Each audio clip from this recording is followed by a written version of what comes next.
Good afternoon, everyone. The clock before me reads 3 p.m. And welcome to this first meeting of the Council and Committee of this new term of council for the meeting for December the 11th, 2018. And I would like to remind everyone that our meetings are web streamed and televised. And for those in attendance, I would ask that you please silence your communication devices, and only if you're going to making a 911 call should that emergency device be on. Little joke that we had earlier. Is there any disclosure of pecuniary interest? Don't see any, Madam or Mr. Clerk. Don't see any. We'll move on to. I just wanted to make a few comments before we start. We've got a lot of new councilors around the table, and I was just going to say, don't be afraid to ask questions because it's important. If you've got a question, perhaps someone else may have the same question but just wasn't going to put their hand up to ask it. So it serves more than one purpose. And nobody's perfect. Don't be afraid to make mistakes. And sometimes, sometimes you have to change your mind. When you're at a committee meeting, you learn something in the following week that's happening. And sometimes councilors change their mind when they come to the full council meeting, which is chaired by the mayor. So someone once told me, a politician who thinks is a politician who changes their mind sometimes is a politician who thinks. That's the way it went. Okay, we'll move on to approval of the agenda, changes to the agenda. Is there any to come forward? I should say that one of our deputations, Sue McGregor, regarding issue on animal welfare and zoning infractions, has deferred her request to do a deputation to a later date. So we will not be hearing from that person. And other than that, I think everything's in order.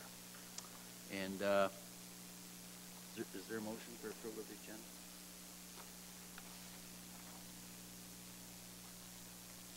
So I need a mover and a seconder to approve the agenda. Chris, or Councillor Van Passen, seconded by Councillor Rabbit.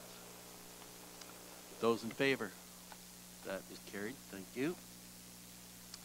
And yes? Just on the format of the agenda itself, we have deputations booked at 3 p.m. Right.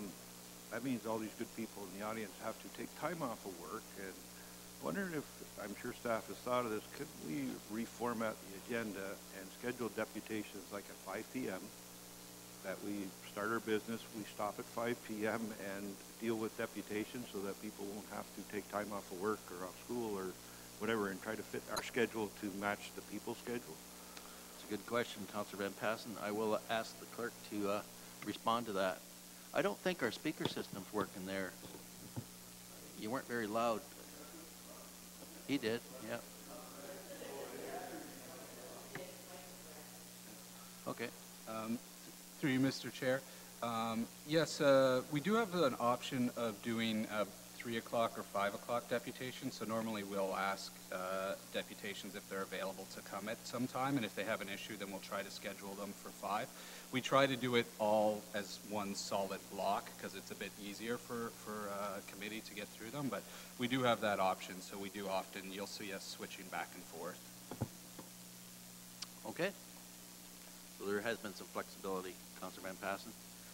And Mayor Chop has asked me just before the meeting here to speak right after this, so I'm going to let her speak right at this time. I don't know what it's about or anything, but go ahead.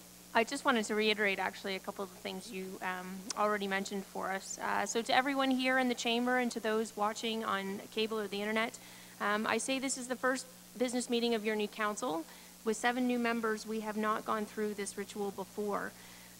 We readily recognize the importance of business we're going to conduct on your behalf, and I ask for your indulgence and patience while we all learn the process and protocols. We will certainly make mistakes, as Mike said, and we will step outside of what staff calls normal procedures, but it will be our procedure, and as long as we don't break any laws, everything will be fine. I can assure you that we are anxious to bring the change we promised. We have read and reread the material and are fully prepared, nervous perhaps, but prepared. However, most of us were not around this table for multiple years, so where there is a desire and request for more detail or greater background information from staff, that should be seen as natural and normal and not obstructive. We will not be rushed or pushed through this process, and the business of Norfolk Corporation, of Norfolk County, will get done. So thank you, Mr. Chairman, for those couple minutes. Okay, thank you. We'll now move to the consent items, and there are 4 of them there.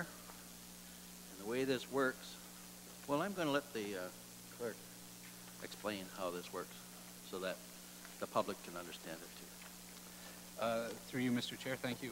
So this process is really to try to expedite some of council's decisions. So we put ones on here, staff reports on here that we think that council won't want to debate or have questions of, and you can pass them in one omnibus motion. However, if there's any item that any of you so desires to have questions asked about or have a dialogue about, all you have to do is specifically raise your hand and say item A, item B, I'd like pulled for further discussion, and it gets automatically moved down to the first item in our discussion section. So there's no preventing committee from having a debate about this. This is just usually done to be efficient with your time and get through some of the usually information reports. So all 4 of these are handled together unless someone has a question or wishes to discuss any one of these particular items. I would like to discuss options A or consent items A and items D. A and D, okay. Any others? No? Mr. Clerk, when do you expect, when would you like to handle these 2 items? Through you, Mr. Chair, so what we would do is we would have a motion then to approve B and C, and then we would deal with these items after the deputations. Okay, so I need a mover and a seconder to approve items B and C. Mover, Councillor Geisens, and seconded by Councillor Huffman. Any questions further? Those in favor? That is carried. Thank you. Okay, now we will move to deputations. We have no presentation, so we'll move to deputations. And our first deputation is by Mr. John Harris, and he's going to speak to us about downtown Simcoe revitalization. Mr. Harris, you have 10 minutes. You've been at the podium before. So 10 minutes, and at the 9-minute mark, I will let you know you've got a minute left. Okay? Thank you. Well, good afternoon, ladies and gentlemen. It is a pleasure to welcome ladies and gentlemen. It's a nice change up in the diversity and the makeup of this board. I rise before you this afternoon to speak on the topic of downtown renewal. For many years, business owners, community members, advocates like myself have come to this chamber seeking the assistance and the partnership with council. I come to you today again in hopes of enlisting your support and your attention to this issue. There has been a seismic change and altering in the political landscape of Norfolk County, and we find ourselves on the threshold of real, possible, and tangible change. Quite literally, on the other side of that wall, there is a stark and bleak reality that is playing out in our downtown core. We have 30 empty storefronts. We have a raging crisis that's consuming the health and vitality of the men and women who find themselves trapped in the allure of the siren call of addiction and that are suffering in its wake. We have businesses that continue to falter and close. We have a BIA that's lost its vision and lost its way. We have a county administration that at times is deeply siloed, that often impedes the attempts for change. And we have a regulatory environment that is out of date and out of touch with the realities in our communities. Now, as an example of part of the struggle that we're facing, I'd like to tell you a story about an initiative we recently tried to bring forward. Members of the business community in the core were trying to bring buses from the panoramic event into the downtown. The idea was for the tour buses to come and visit the lights and then to come to the local shops for holiday spending and an event in the downtown. It took more time to conceive of the idea, lay out the framework, and bring forward the necessary approvals for the county than it took for the county to unilaterally reject the proposal with no consultation, no transparency, and no forward thinking. At best, that we can discern and we can find out very little. The silos that exist within the county structures didn't know what the other ones were considering. While the right hand was looking at opening doors for plans to improve the downtown, the left hand was closing those doors on the very businesses that needed them. Different answers came from different managers. Phone calls were shifted from department to department. Another opportunity presented itself, but it was lost and could never be realized. That was then. This is now, and you are here. We have a new council with a new vision and with a new mandate. What it has done to the core is it has ignited a hope that has long been silent and has long been cold. What we need for you to do now is to fan those embers by giving us the opportunities. Specifically, what we need this council to do is best captured by the words of our new mayor when she said, "Let us look for every opportunity to say yes to the work that we wish to set our hands to." We do not need the money of the county. We need you to alter the environment within the core so that investors with resources can come to our downtown and they can say, you know what, I can make money here. We do not need you to lead the renewal. We need you to empower it. We do not need economic development to drive the initiative through a master plan that duplicates the work that the community is already doing. We need them to partner with us, to remove the barriers from in front of us, to help us create an environment where business owners have the space to grow their businesses in, and not one that is littered with the countless obstacles and endless barriers. To that end, I have some specific asks. That the county undertake a review of its customer service philosophy in all departments. Real change is needed so that home and business owners can get to positive desired outcomes easily. All processes need to be simplified, and they need to be transparent from start to finish. That the county create a task force or a working group to assess what changes can be made immediately and in the long term to improve the business environment and investment opportunities in the downtown. We're not looking for a committee. Committees talk. We need action. The task force must be empowered to actually bring about real and tangible change. That the county creates a multi-year plan to address the business environment and investment opportunities within the downtown that seeks to work in partnership with the stakeholders, business owners, and community members. We want real communication and meaningful participation. As we learn and see the success of this plan and as Simcoe's downtown recovers, we need to take the lessons learned and apply them to the other downtown cores that are in our county. As quickly as possible, we need to have a new board appointed to the BIA so the work there can begin. And the work of renewal can begin there. And as the renewal begins to take shape in the downtown, that the council consider an enhanced community policing initiative with a limited duration to help alter the perception that the downtown has come to have in the public eye. We need officers out of their cars. We need them engaged in relationships with store owners, residents, and with our community. 1 minute left. As we change the fundamentals of the downtown area, we will open up the possibility for renewal. We're asking you to join us in that endeavor. It is time that we begin to fan those embers into flames and see what we can do. And with that, I'll take any questions. Questions for Mr. Harris?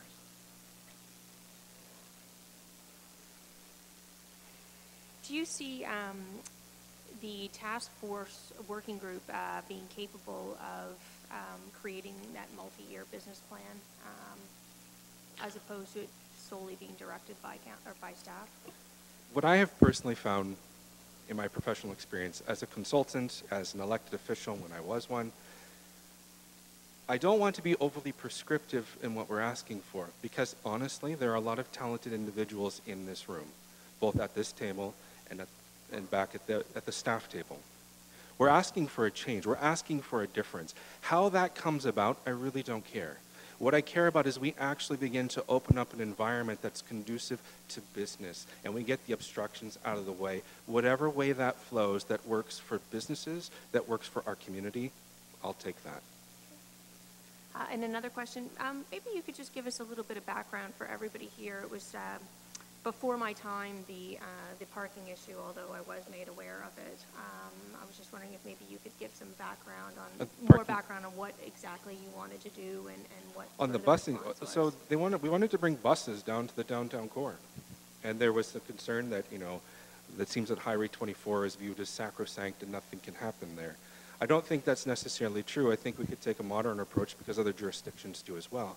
The ability to go to Robinson Street was never discussed. In fact, the ability to have a discussion at all was not given to that group. What happened, from the best we can tell, is a group inside of the county structure met. They said no. When we reached out to economic development, they said they had heard nothing of it. When I was called by another department, I was cycled around here and there, and then finally we ended up with an answer, somebody will get back to you. Well, that was 2 or 3 weeks ago, and we're still waiting for that phone call.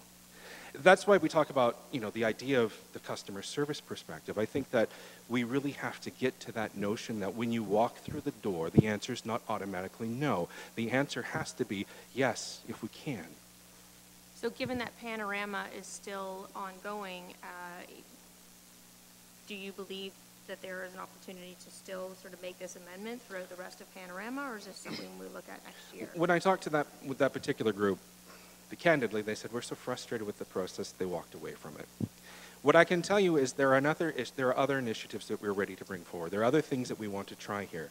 What we're hoping for is a renewed relationship with both staff and both with the council, that we can find a way that together we can build the things that we want. Because honestly, if you give the store owners what they want downtown, they will give you what you want, a revitalized downtown that is recovering. They'll give you an increasing tax base. The properties downtown will go up, crime will go down. Almost every other partner is on board with this, almost everyone else. You talk to the police, they're ready to go. You talk to us, we're ready to go. You talk to the business owner, they've been yearning for years to get ready to go. The one thing that has been the obstacle all along is the people in this room, candidly. Now, I think that part of it was a culture thing, and I think that there is a new mandate, there's a new vision. With that new mandate and that new vision, I wanted to be one of the first people here to talk about the possibilities that are there. Because if we wait any longer, we may not have a core to talk about saving. It may be too late. At 30 empty stores, that vacancy rate is enormously high. How much more can we give there before we're talking about something completely different? Okay. I have a question. Councilor Hoffman? Is this working? Okay. Can you speak at all about the situation with the BIA, and are there plans in place for this to be addressed? Is it being changed, fixed? I can tell you that there are a group of us that have a deep interest in seeing the BIA become more than it is. I can tell you that talking to store owners and the people who pay the BIA levy, they're deeply disgruntled with what is happening there. We can't really understand what initiatives are moving forward. If you look at the metrics that are given out in the handbook from Ontario that kind of governs what a BIA should look like, all those metrics aren't met. If you take one of the metrics is, after having a BIA, what is your vacancy rate? Well, after having a BIA, our vacancy rate is much, much higher than before. That is a fundamental sign, in my opinion, that things are not right there. If you talk to staff or you try to talk to the county administration about what's happening with the BIA, then it's an arm's-length organization. You have to talk to the BIA. If you go and try to talk to the BIA, nobody answers. So at this point, I think what you need to do is reconstitute that board, reestablish the vision, and move forward in a bold and different direction. Another question. So can you differentiate for me the difference between the BIA and the Chamber of Commerce? Our Chamber of Commerce right now in Simcoe appears to be very active and involved.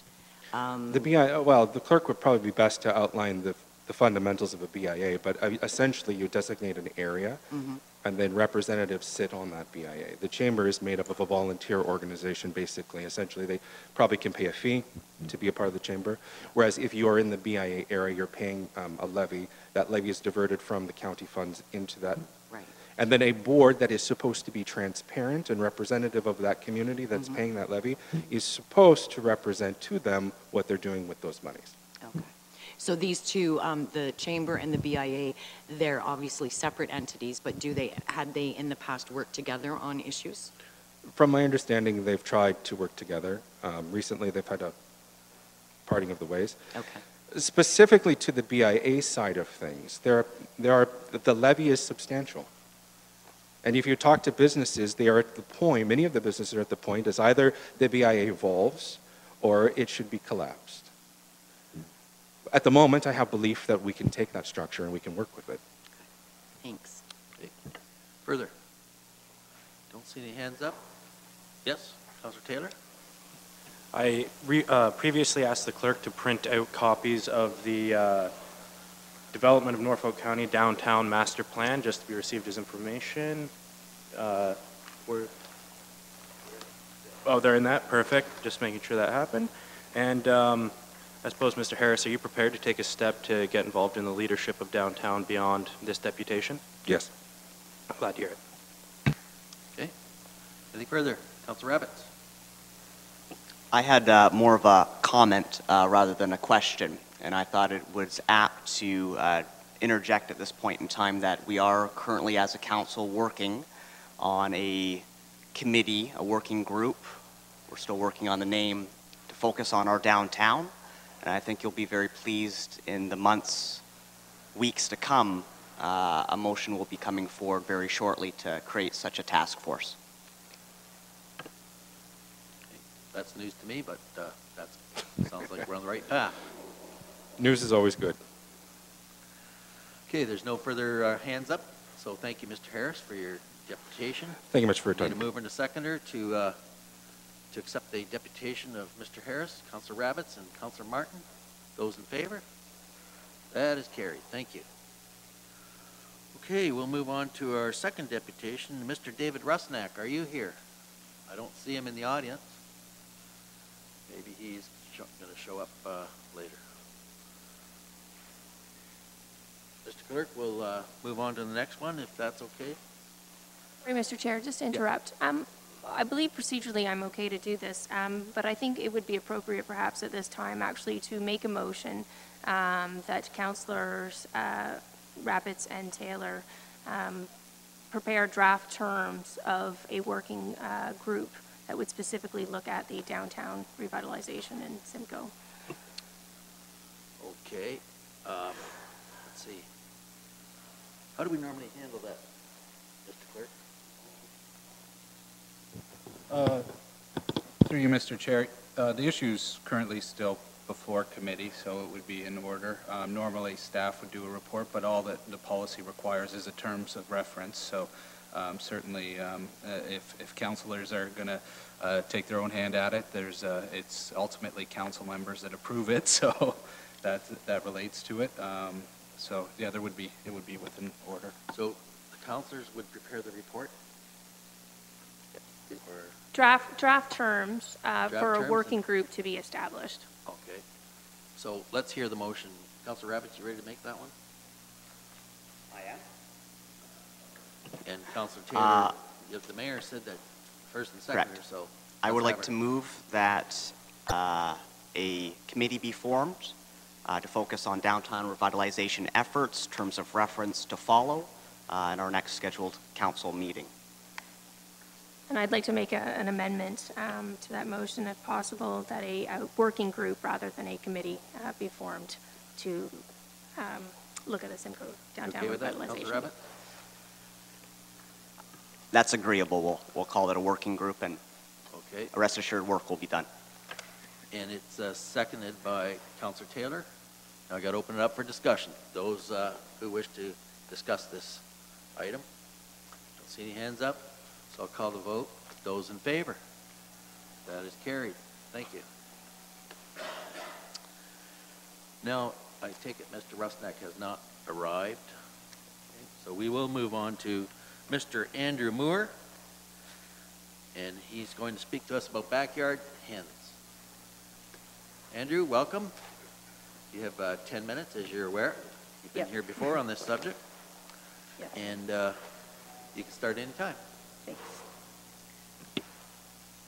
Hello, Mayor Chop and councilors. I'm here today to ask you about backyard hens in Norfolk County. July 11th, 2017 was the day the last council voted no to backyard chickens. Days later, they changed their minds and allowed a trial period of 1 year for Norfolk's hamlets. They told me that if it was successful, I could come back before them and ask for a trial for all of Norfolk. After the hamlet trial came to an end, I asked Norfolk staff if there were any formal complaints about chickens during the trial. When I was told there were 0 complaints, I was very excited to go before council once again. When I went before them again, they told me they would have to wait for the staff report before voting. A couple weeks later, I went once again where they voted no to backyard hens and even took it away from the hamlets. Today I come again in hopes that you will allow backyard hens in Norfolk. Some places that already allow hens include Kitchener, Guelph, Kingston, Waterloo, Brampton, Toronto, and Niagara. These places all have rules like no roosters, numbers of hens, yard size, etc. It's been very successful in these areas, and it's time for Norfolk to allow them as well. The main issues that always get brought up are chicken smell, they make lots of noise, and they attract predators. Here in Simcoe, we have the duck park, home to hundreds of ducks and geese, and none of these things have been an issue. Why would a coyote come and eat my chickens, but they've never tried to eat the ducks and geese? This also goes with rats and skunks. I've never seen them roaming the parks downtown, so why would they come to my backyard? Thousands of chickens in a small barn do smell, but a couple of hens have no scent. When you have any animal in a large quantity, it will have an odor, but a few hens in a backyard don't smell. They will poop on the ground, walk on it, scratch at it, and the weather will wash it away. When only having a few hens, you can't smell them. Chickens take themselves to bed when the sun is setting. This means there is no nightly noise at all. Even during the days, chickens make little to no noise as they're just scratching away at the ground.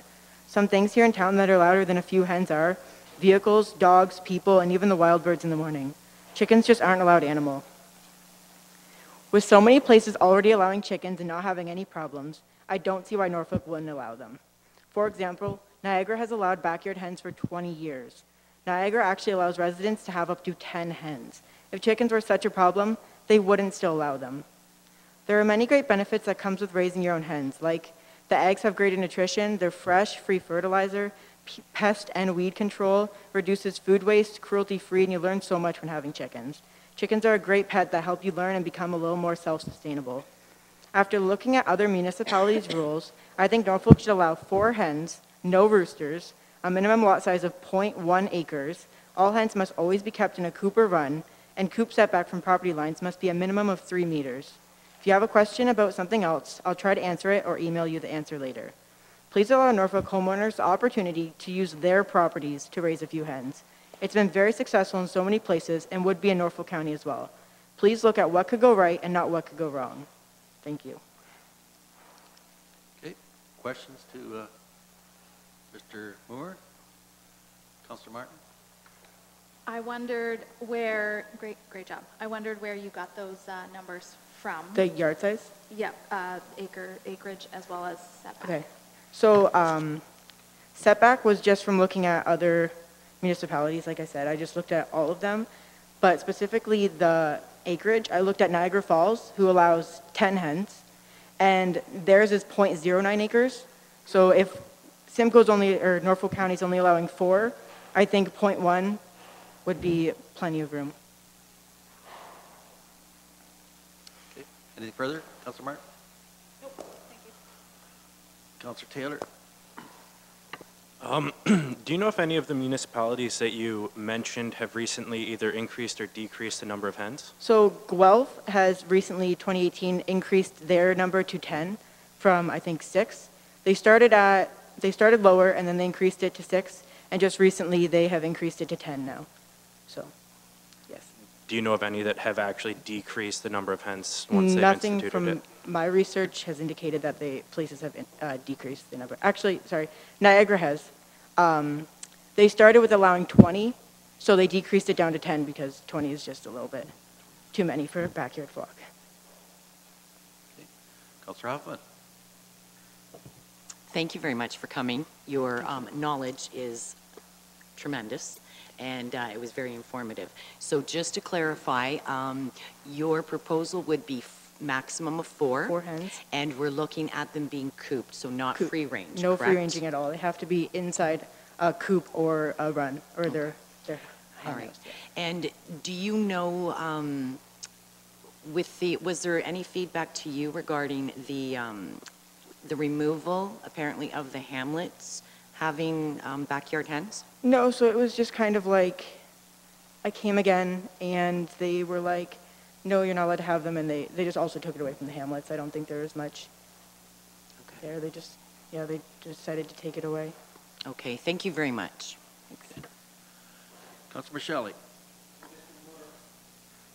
Mr. Moore, what is the most common complaint that people who oppose this idea have? Well, they mainly, they don't realize that just a few hens don't create noise or attract predators or smell. The attraction of predators is usually the biggest thing that people think. They think it's going to bring a ton of coyotes in, But like I stated, we have, hundreds of ducks and geese here, so I don't feel like a couple of chickens would. And all these other places that allow them, I don't think they would continue to allow them if they were bringing in a bunch of coyotes. So. Thank you. Further? We've seen, I believe Seattle now even allows chickens. Are you seeing more and more municipalities pop up all the time Yeah. with allowing backyard chickens as the Absolutely. trend in society moves to having a more sustainable lifestyle Yeah, like you talked yeah, about? exactly. Yeah, more people are definitely because, they're just so much, the eggs are better because they're fresh and you just get so much natural fertilizer from their poop and stuff. So yeah, most definitely more places are allowing them. Councilor Rabbits? Mr. Moore, I'd like to thank you for your deputation today. It was very detailed and well-researched. I do appreciate that. I want to acknowledge that we need to think as a council about, how we're going to be showing how we're treating some young folks that come forward with some very good ideas. This man has had every obstacle put in his way. During my campaign and in talking unofficially as a councillor, I had posed some very poignant questions to you and your supporters regarding my concerns with backyard hens. And you've answered each and every one of those concerns very articulately, and I appreciate that. We need to think about how we're treating our young people. When you're unsuccessful, that doesn't mean you give up, right? It means you do your homework, you're persistent, you come back again. And I appreciate you coming back and speaking to us today. I really appreciate that. There's others like Andrew that might not be as courageous to come forward and speak with us, and I'm thinking specifically those who are in a situation where they're in a hamlet setting, they've gone out, they've bought a chicken coop, they've got backyard hens, and we've had a motion rescinded or a bylaw rescinded not allowing that to be taking place. They're left in the lurch. We need to be thinking about them as well, and I was going to ask you, Andrew, if you've been in any talks with those that have been in a hamlet setting or have taken up backyard hens in that area. No, I haven't talked to any people that have. I know that here in Simcoe, I did get chickens. But no, I haven't spoken to anyone there. I don't have them anymore, but I did. I did get them for a couple months, probably actually close to 6, and there were no issues in my backyard, so I don't see why there would be any issues in other people's. Thank you very much. Okay. Thank you. Anything? Yes, Councilor Van Pass.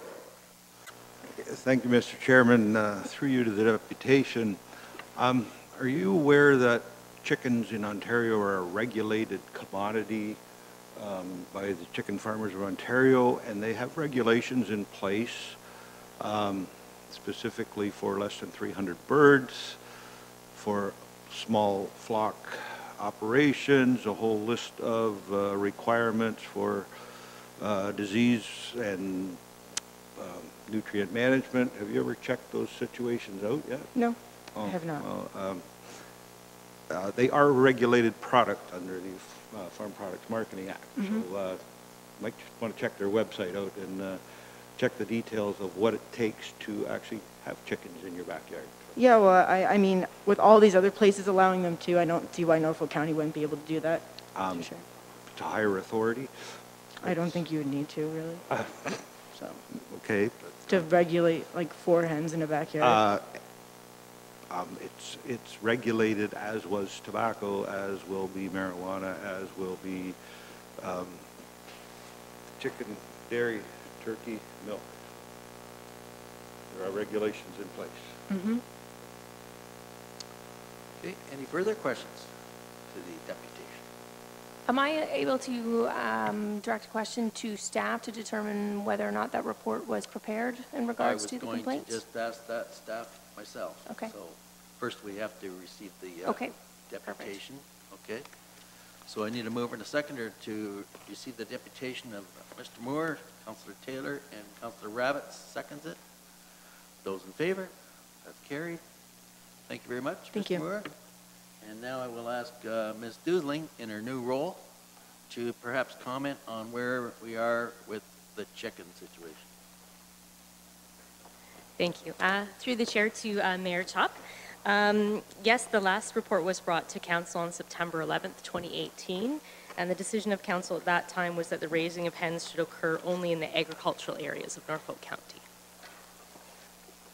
So I believe the question that was posed at that time was whether or not there were any complaints related. So were there any complaints discovered by staff? At that time and included in the report, it was noted that there were no complaints. There were no comments either way.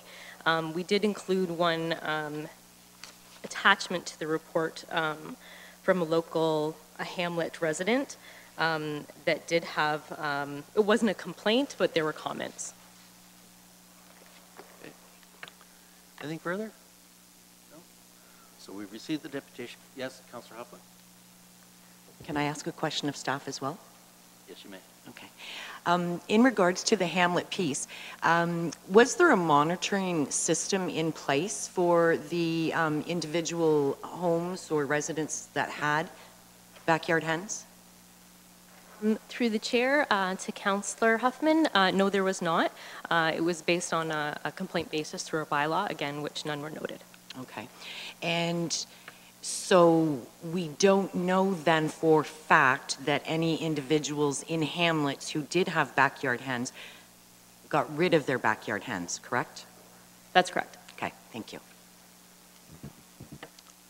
I can tell you, when I was on the campaign trail, I come across chickens in Hamlets, and they were there before the bylaw, and they're still there, so, yeah. Anything further? I'd like to make a motion, if that's possible. Okay, sure. So I'd like to make a motion that 4 chickens be allowed in residential areas in both urban and rural zones in Norfolk County, and that staff come forward at the first council meeting in January with proposed regulations for Norfolk County, i.e. setback requirements, minimum acreage, size of coops, as well as a report comparing how these regulations compare to other municipalities in Canada. Okay, I got a question. Should the report not come first from staff and then the approval of 4 chickens? I don't believe that's necessary. No? It just, Mr. Clerk? It would be ratified at the next council meeting anyway, correct? Just in terms of the public process, I think it was one thing when we did the pilot program, because that was a 1-year pilot, but now for proceeding, we're getting into zoning amendment, I believe, in which case we'd need to trigger the actual public hearing for a zoning meeting on that permanency, so that the public would have input and could come in and address council. So I don't know. Okay, very well then. I'll move, I'd like to amend the motion that staff come forward at the first council meeting in January with proposed regulations for Norfolk County, i.e. how many chickens, setback requirements, minimum acreage, size of coops, etc., as well as comparing how those regulations compare to other municipalities in Canada. I don't know if the clerk got all that. Did you get I have it written out for you, Andy, if you'd like. Okay, that'd be great if you could bring it up here.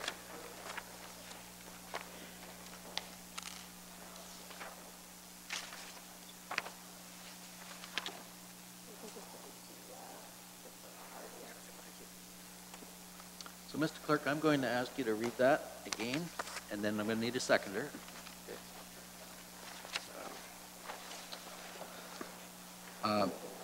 That Norfolk County staff come forward to the first council meeting in January with proposed regulations for Norfolk County, i.e. how many chickens, setback requirements, minimum acreage, size of coops, etc., as well as a report comparing how these regulations compare to other municipalities in Canada. Thank you. Everybody understand that? Seconder for that, Mr. Councillor Michelli. Seconds that motion. Any further discussion on it? Don't see any discussion, so call the vote. Those in favor? Those opposed? 1 opposed. That's carried. Thank you. Okay. Is Mr. Rusnak here? Let's see him. Okay, and now we will go to item E here. Mr. Jeff Ayotte from Wayland Group, Vice President of Infrastructure, regarding cannabis education. Please come to the podium. You have 10 minutes.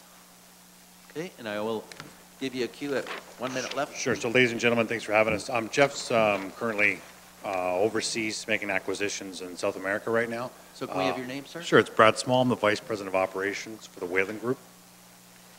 Okay. So I'm going to take his I won't fill his shoes, but I will try and answer what questions I can during the video we have prepared.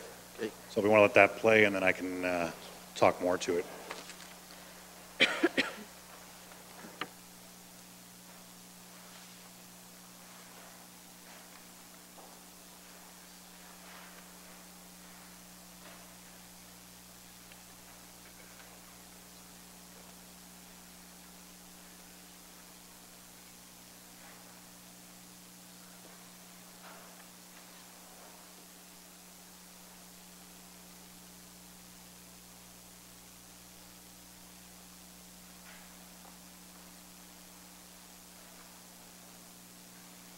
I'm not starting your time yet, sir.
We're getting close.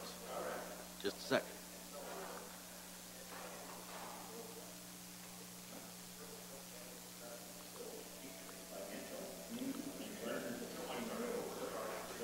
Can you start it over, Andy? Okay, go ahead.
Go ahead.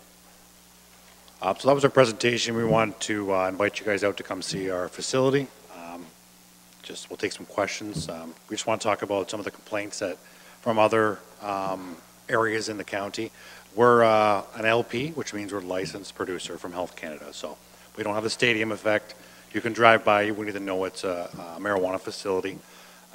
We don't have lights in the sky. We have air scrubbers, so you don't smell the product. We're willing to help all the other local businesses that do grow for medical patients and to bring them up to standard. We can help in that sense. Education's a big part of what we do. We've spoken to different county events that we've been, about 3 or 4 now that we've been to on education for the public. We have security. I brought my security expert, Senior Director of Security, Stephen Lem, but we can talk about security. I know there's been some issues with not licensed producers that were growing for medical in the area. We can talk about our security measures, but you can see we're here to stay.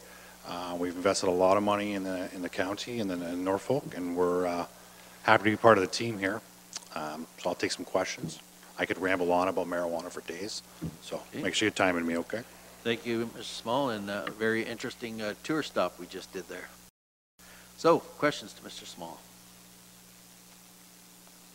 Councillor Hoffman. Thank you for that. That was amazing. You're welcome. I've only heard good things about your organization from everyone in Norfolk County. And two questions. One, just for curiosity's sake, what brought this company to Norfolk County?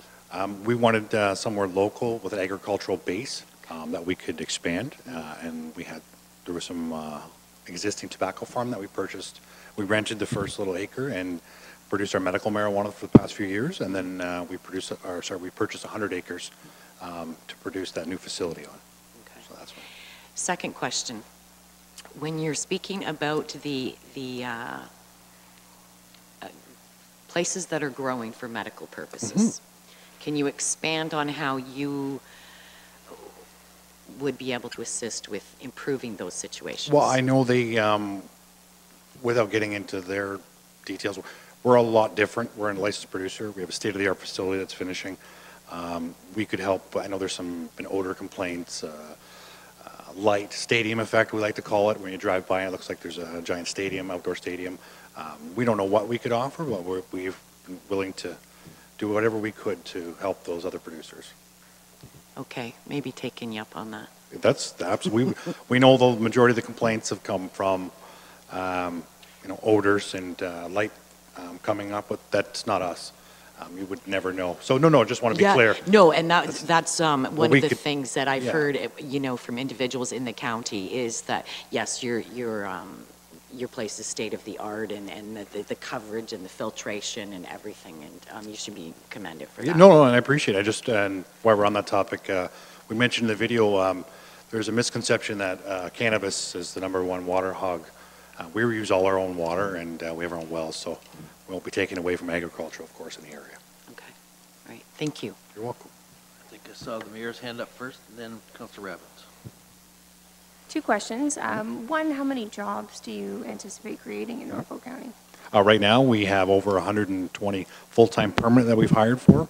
We're hiring another 30 right now, full-time permanent. They're not just general labor either. We're hiring engineers, quality specialists, and so forth. So we have 200 contractors on that will not be permanent after the construction is complete.